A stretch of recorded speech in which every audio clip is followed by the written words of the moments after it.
to the Fosterdaddirective podcast. My name is Charles.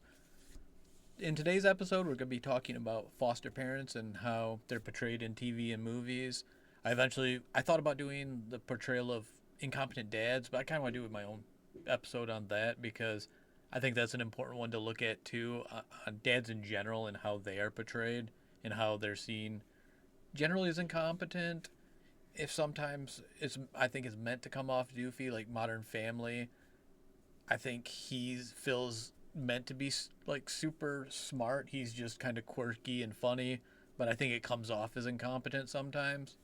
So that's gonna be a whole different episode. As always, please understand that I'm not a trained professional. The views expressed on this podcast those are my own, and if I ever have guests, please always seek adequate and effective legal counsel, blah, blah, blah. This really doesn't have any legal stuff to worry about. No real updates on the family at all. Been doing visits with the girls and their siblings. Still waiting to hear on what exactly the future is going to hold. Permanency placement wise, I don't think it's going to be reunification. So we're going to see how that goes. And if adoption comes up, we plan on seeking that. But on this topic of how foster parents are portrayed in TV and movies, I was thinking I was watching Thrash, I believe it's called, on Netflix. It's about this town gets hit by a hurricane, floods, a whole bunch of sharks get in there. And one story arc is there's these three children with a foster family, and the foster family is absolutely horrible to them. And it shows essentially the parents are extremely mean to them. And then you find out that the foster parents are hoarding food in the basement, like have a full stockpile of stuff in the basement, or aren't really feeding the kids. And then it shows where they only worry about getting the check. And I think that's very hurtful. I mean, in that story arc, it does add to the emotion of the show. I think I would say unfair to foster parents, but there are some people that are like that. I'm not going to gloss over that. I thankfully have not met any that are like that. In a foster parent group I'm in, a lot do seem to worry about the stipend. We've never really worried about the stipend. For that, we use it on the kids, like I've said before. The only time we've asked about it is they wanted us to get them into dance class, and it's like $100 a month. So for two kids, that's $200 on top of all the other things that pop up. So we just waited on the dance class just for that sake. But we've never worried about the money. I've been mad about, driving kids 20 some miles plus a day, 30 plus, because it takes a lot of gas, wear on vehicles. That's the only issue I worried about for them. I wasn't about the money itself. It's because if I'm driving somebody 30 miles a day, I'm already giving up sleep, man. I don't really have time to take on a second job to then try to pay for the distances as well, when they should technically be placed closer to their school anyways. But unfortunately, the system's not like that. There's not a lot of open houses. But off from that topic. So I did some research, and then I noticed four main tropes. There's the overly positive ones. This one was one I saw in Annie, where the politician first befriends her, but then gives up his political career to take care of her and adopt her. That's kind of saint-like. It was a very good story. I did like that, but then the negative is also the foster mom they had in the show, along with the foster parents in Thrash. They're very negligent. Financial seeking was the big ones in both of those. I also saw the trope of temporary placeholder, such as foster parents that step in, that are like stepping in just to be in the child's journey and just be kind of like there, as in just kind of somewhere to house a child. Or the last one was like the quirky but kind, and be well-meaning but often for comedic and emotional effect. All four are, I mean, I've seen different ones for the temporary placeholder. I've seen not really the quirky but kind. I've seen some negative ones that I did not like. such as our one foster child. Her sister was also in care and was with this older couple. And the guy was super creepy. Like, he was about to leave and then had the sister, the younger sister, was about 7 or 8, and said, yeah, give me mooches. And it was very cringy, to say the least. I mean, I have a dark sense of humor. Not many things bother me, but when my skin crawls, it gives me a bad feeling. So we did end up reporting that to their caseworker, because that is highly inappropriate. You never make a child give you or someone else affection. If they want to, never like push it away, as long as it's a healthy form of affection, but never force a kid to do it. I've learned that in so many different things, that you never force a kid to give affection, because the person you're forcing them to give it to, you truly don't always know that person. And it could be highly inappropriate. That person could have intentions you don't know about. So make sure you're doing positive affection and teaching that. We've been trying that with the girls because they're very huggy and will hug random strangers, sit on people's laps that they just met. The 7-year-old was kissing other kids at school. It's, you gotta walk that line of not pushing them away from affection. Like, I'll never turn their affection away as long as it's appropriate and healthy, but I never force any kid to, call me dad. I've seen that in a lot of like foster stuff. I never make them say like I love you or thank me for stuff. I teach them please and thank you in general, but I don't make them like praise me and worship me. It's not what I'm here for. And so I did read the article on how accurate are media portrayals of foster families, written by it's Sean Anders, created or wrote this show called Instant Family, which talks about his journey fostering and adopting 3 siblings. I haven't personally seen the movie. I want to, because it does sound like it. From everything I saw, it sounds like it'd be pretty good. And we need more shows like that show the actual true nature. I get that it's hard to show the true scope of fostering in a 2-hour movie. It'd be better for a TV series, but then again, it's not really all that interesting. Most of my days are just, depending on what I have going on, lack of sleep. Like today, I had a bunch of errands to run between, nothing really fostering related. My volunteering with the American Legion, so I had to go to the bank after getting out of work. I got out of work at 7. Girls were on the bus at 8:40. I had to go to the bank. Had to stop and drop off clothes at school because the one foster kid has had accidents, so had to return clothes and make sure she's stocked up on clothes. Had to run into work to get my dishes that I left. I didn't want sitting over the weekend, so unfortunately, schedules just kind of get chaotic. I don't really know where I was going with that, but it's hard to portray that in kind of an effective way that's also enjoyable to watch. Like, no one would want to watch that. You need to throw in some humor, some drama, some action, and I mean, there was none of any of that other than listening, to a podcast or music.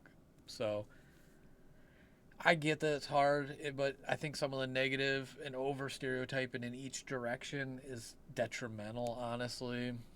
There are other shows you can watch. There's The Fosters, which shows things such as diversity, LGBTQ, parenting, systematic issues. Honestly, I should probably watch that too because I've dealt with all that. And then Shameless.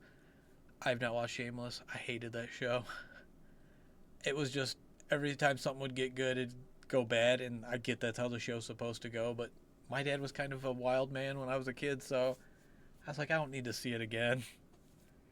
But I think these are just the negative portrayals. They do show the risks because you shouldn't be in it for the money. And there's always people in everything for the money, especially if they can see a free dollar. I've heard stories about foster kids who weren't allowed to eat while the family and like bio children ate out somewhere. They'd have to eat something else. That's absolutely unacceptable. Everything should be used to help the kids and get them into a better spot and make sure that they have, a good life to make up for the chaotic stuff that they've dealt with. I get that sometimes the money's necessary for other things, but you should at least be trying your best to make sure all that money goes to getting those kids to where they get to do a ton of fun stuff. Because they've already had a chaotic life, you shouldn't really be seeing them as a dollar sign and putting more trauma on a very vulnerable population who's already suffered extreme amounts of trauma. And I've heard absolutely wild stories. There was one foster where they were abused after being adopted in absolutely horrific manner. So I guess I don't understand that. And like I said, the savior narrative versus villain is really bad too.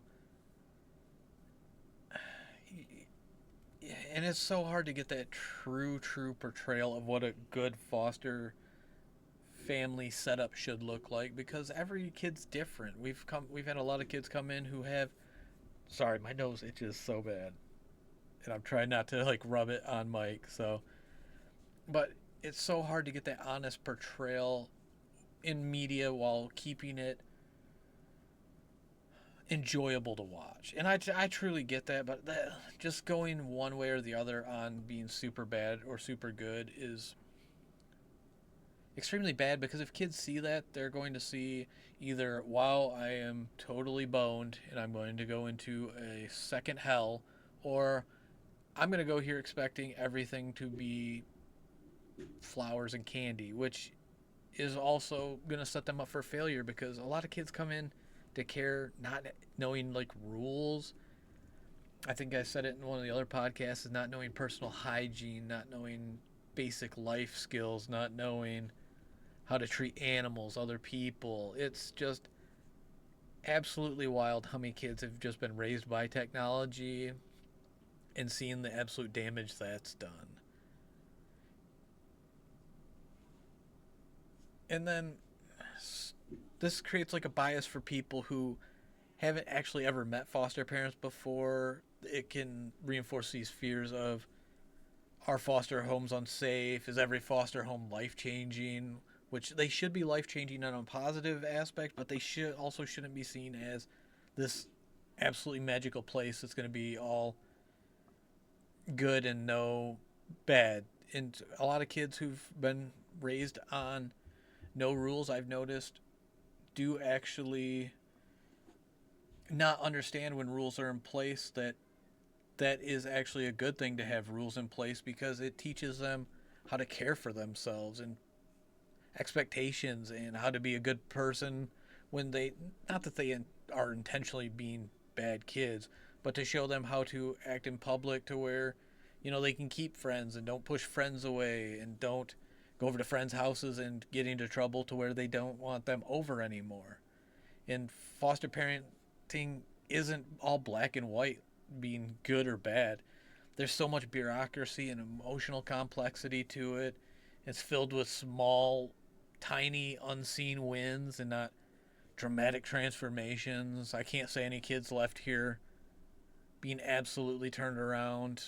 I mean, except a toddler, but he came to us in just such a horrendous condition that everyone who saw him, like medical wise, just said he was making leaps and bounds. And it wasn't even us, it was him. It was because he was a resilient little guy.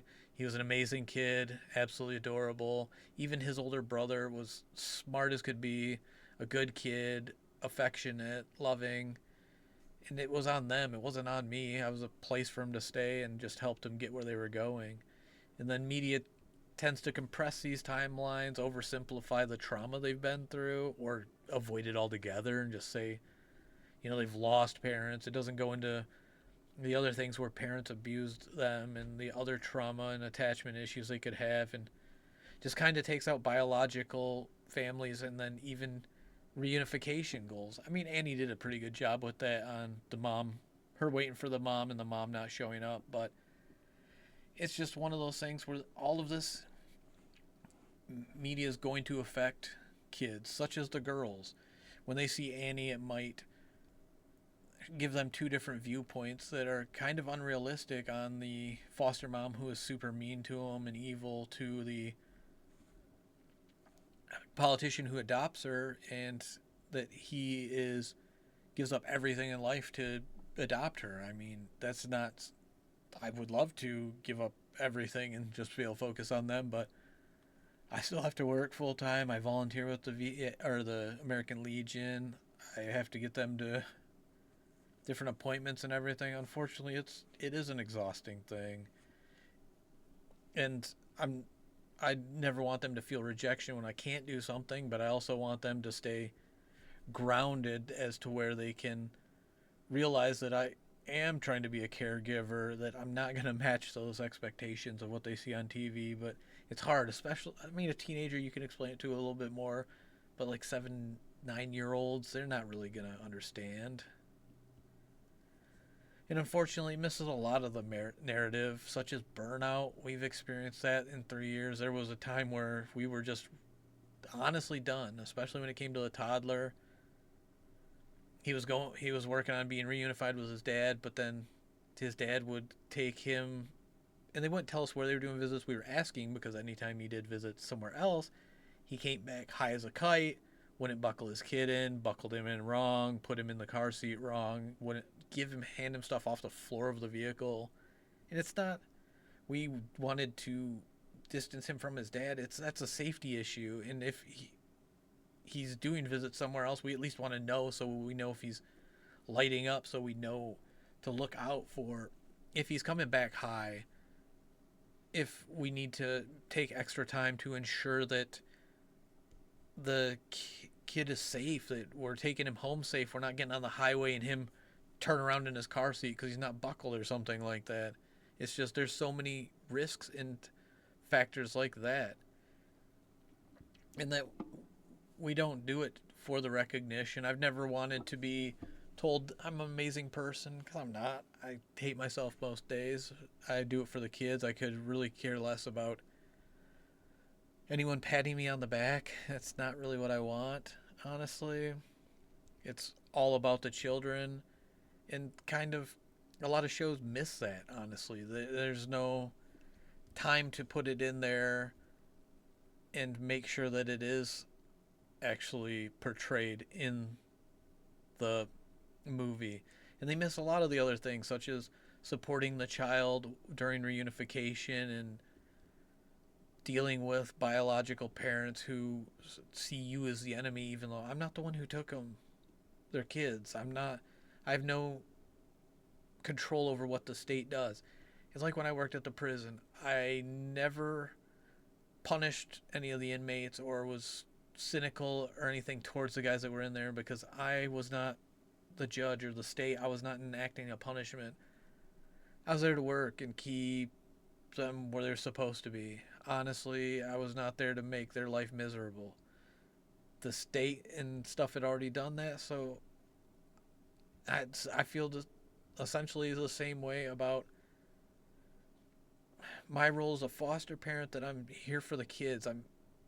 It's not I'm not really trying to compare it to prison, and anybody's a bad person that way, but my role here is not to pass judgment on the parents or punish them or the kids or spoil the kids or anything like that. It's to take care of the kids and make sure that they're loved and cared for, and that they get to do crazy fun stuff and travel and do everything. I'm not here to be some white knight and rescue the kid and try to take them from their family. If it's best for them to go back, I want that. I won't want to have been taken from my parents. And then there's like so many other stories you could go over. You could go over single foster parents who do it, older foster youth placements, and people who try to take teens, and the just absolute chaos they've been through with bad placements, trauma they've been through, especially if they remember it. The toddler was, I think, 18 months when we got him and almost 3 when he left. He wasn't going to remember the stuff directly, exactly, from when he was 18 months, but a 16-year-old who has bad placements is going to carry that trauma on to the next placement, which is detrimental to everybody involved, honestly.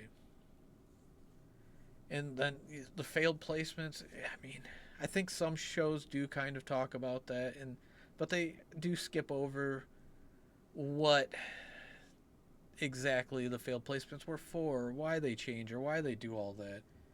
And then it's just there's so much that's missed, and I feel it's kind of just to over sensationalize everything.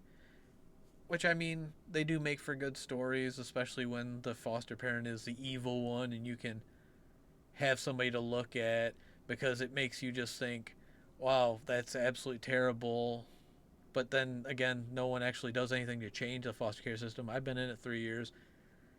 The only changes I've ever seen have been absolutely terrible. We had potholes in our driveway that were filling up with water, and we're told we'd probably have to get a buoy for water safety hazards as uh, a solution. It's like that is the dumbest thing I've ever heard of. Out of all the issues I've had over the last 3 years, your concern is water safety as a pothole in my yard if the kids might be in danger. It's like, what are you talking about? That is absolutely insane. And then these oversimplifications, you can compare them to other things too, where there's cops, teachers, therapists, judges, everybody. There are good and bad on both sides. And we have to remember that, and then ensure that even if we're going to make these sensationalized stories, that people know that not everyone is bad. Even inmates, when I worked at the prison, not all of them were bad. I met a lot of guys that I had respect for. There was one guy who said that his sister had been assaulted, and so he took matters into his own hands because he knew the legal system never was, and that he was going to spend the rest of his life in prison, and that he did not care. He wasn't trying to get anything extra. It was just, he was my segregation porter, which is an area where essentially guys who get in fights, they go down there. It's cells where they're locked down 23 hours a day. And he'd clean down there, and we just chatted the one day, and he told me that. And it's like, yeah, you probably shouldn't have taken matters into your own hands, but you accept what you did. I mean, I also saw another guy who abused his sister in inappropriate ways and then went to court to appeal the decision. It wasn't trying to appeal that he did it. It was trying to appeal the calculations of the time he was going to have to serve in prison. So essentially, he wasn't saying he didn't do it. He was saying he didn't deserve as long because something was done improperly, which is scummy. And I think that's one of the things that just kind of made me check out of working there. That somebody could do that to a mentally delayed sister. But that's a whole different story, too. I don't mean to laugh. It's not funny. It's just so many of the stories I have from the prison are pretty wild. And I was only there 3 years. So I'm sure there are people who have worked in prisons far longer than me. My aunt has a ton of stories, too, because she just retired from the prison. But like I've said, we've known some really good foster families. Our first kid we were going to adopt, her brother was with an adoptive family. They had 3 bio kids. They were older. They took him in as a teen at about 14. Then they took in twin 5-year-olds, and they were older. They were 40s, late 40s, 50s, and took in these twins, and then ended up adopting them because they went back to other family members and bounced around between all the family members, and no one could take them because of they were high needs. They were energetic. They were just children, and being through so much trauma, they were a big they had a lot of different things that they had to watch out for, and a lot of I don't really know what word to use for it. Just the trauma and the sorry, I'm blanking on what I'm trying to think of, but their actions and behaviors were so swayed due to all that because they were old enough to kind of realize what they had gone through.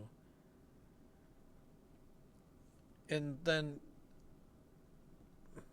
I think some of the mean foster parents, some kids may not understand when a foster parent's being mean or not mean, especially if they've never grown up with rules. because you may just be holding expectations or placing rules, and they might see it as being mean and being hateful because you're not their child. A lot of these kids don't realize that if you put place limits in place on social media, it's not to punish them, it's for their mental health. Like I've said before, I put limits on my own social media. I do an hour a day now, I'm down to. I only extended my time today to post some stuff for sale on Facebook, and then got back off and turned my limit back down to an hour. So they sometimes don't see this, or having to be taught personal hygiene, laundry, cooking, how to interact with other kids, when they're supposed to, wash their hands, flush the toilet, what they're supposed to do after they shower with their dirty clothes, not put them back on or throw them back in your drawer. And that a lot of these kids might come into care having bed bugs, lice, matted hair, dirty, needing hair care products, all types of stuff. It's just absolutely wild that some of the stuff happens, and these kids don't realize that doing it is not punishing them. You are trying to take care of them, and actually it's seen as more of a sign of affection and caring than being mean. Say the girls were trying to hit each other with sticks, and then telling them that they can no longer play with sticks and that they can't watch TV for the rest of the day. It's seen in a 7 or 9 year old's mind as mean. But you're trying to teach them to that they can't hit each other, and explain to them why they can't hit each other, and that there has to be some way for them to have, like, I want to do an episode on punishment and consequences and go over the difference between the two, because I know that's a huge one, where having natural consequences for their actions, such as losing TV, as to where punishment, where you just ground them for a month from something for a minor mistake. And it's got to have an actual outcome to it. And sorry, I kind of getting sidetracked again. But yeah, I got some kids just, I don't think, understand that you're not trying to be evil or mean when you're doing this, putting rules into place, such as a bedtime. Some of the kids that we've had have never had a bedtime. They'd sit on their phone all night, get an hour of sleep, not go to school tired, skip school halfway through. And then they come into this house, and it's like, oh, I have to go to sleep at a certain time. I have to eat dinner with everybody else. I have to bring my clothes down to have them washed. I can see where it comes off as, being mean, but it's never intended. It's not supposed to be intended like that. Some foster parents, I'm sure, do. I mean, we got the girls because the last foster parents, they said one of the girls had gotten worked up and made a comment about stabbing the dog with a pencil, and just honestly probably being a kid, I'm sure it wasn't intentional or truly malicious, and then they just booted the girls out. And they're high needs. They're very energetic. I can see where it can get exhausting, but also that's not really, you teach them. That's a teaching moment. You let them know why you don't do that. You let them know why that's not okay to say, why we don't do that to animals, why they wouldn't like it done to them. Because we had, I can't remember what they did. The girls, the 9-year-old had put the cat in his little carrier thing, shoved the door against the wall, and put books on top of it. So, lost TV for the day, but the whole thing was, sat her down and explained, if I were to do that, if I were to shove you in your room, lock the door, make it so you could not get out, so you could not do anything, how would you feel? Would you enjoy that? Would that be something you wanted? What if somebody else did it to you? What if somebody did it to your sister and you had to watch it? And you go over that. It's a teachable moment. You don't bounce a kid out of your house just because they make a comment about stabbing your dog. You go over why they don't do it. I mean, I'm sure in the later episodes I'm going to have a lot more that I don't like about some other foster parents and how they behave and their actions. But honestly, I can imagine, because they had 3 of the girls, so I'm sure that they were probably completely overwhelmed. Actually, I think at one point they had 4 of them because they had an older sister, and the older sister asked the foster mom to buy her a weed vape. And so it's some of the things are just crazy. And finally, the last thing I kind of want to touch on for the financial ones, because I want to do an episode on this in general. It's called the kids DOC, the determination of care. This is how much money you get for them. We've had it range from everywhere from about $400 to $3,000 per month, which $3,000 seems like a lot, but to get to that point, the kid has to be higher needs. They have to be in therapy. They have to have a lot of doctor's visits. I mean, it gets to the point where $3,000 is because you are constantly running. That's like, what was it? This week, Monday, the 9-year-old had an appointment. I was up till noon after working from 11 to 7 a.m. plus getting the 7-year-old on the bus, then getting the 9-year-old to school. And then on Tuesday, I had appointments for both of them. Didn't get them to school till 1. Had to go back, get some sleep, then had to go back and get them from school at 4 because my wife is working over, and then had to go back in at 11 p.m. And it's not super easy if you're a parent to sleep while kids are being rambunctious in the house. And I'll go over how all of this qualifies, what the qualifications are. But I'm telling you what, when it's $3,000, you're earning that $3,000. It's a lot of work. And there's so much exhaustion that you go through, so many different things you have to do. And honestly, the money doesn't matter. Making sure that the kids are taken care of. I mean, the 8-year-old and the toddler that we had, even without getting money for them, it was so beneficial to actually have it so I got to see just the absolute progress they've made. They were the best kids I've ever gotten to be around. Even the 2 we have now, as energetic and rambunctious as they are, they're amazing kids. They're progressing, and we're just trying to get resources in place. Honestly, that's what's going to help us be successful. So if you look at the money on the whole thing, you're looking at the wrong thing. And I'll definitely go over it and go over how that is determined and what goes into that decision. But it's not as black and white as TV makes it out to be. So, as always, I just want to thank you for listening. Please like, subscribe, share, rate the podcast wherever you listen to it. Email me at fosterdaddirective@gmail.com with any feedback, ideas, or stories. Any topics you want me to go over. I have a whole catalog of topics, but I'm kind of lost on which ones to do at which time. So if that's why it's off. And again, I forgot to put my dad joke in here. So I apologize about that. I'll have to get a whole list of dad jokes because I want to kind of start ending the podcast in that instead of may your kids' chaos be funny after 5 minutes, not 5 years. That just feels kind of stale. I want to liven it up a little bit. But I do want to thank you so much for listening. I hope you have a wonderful rest of your week. Bye.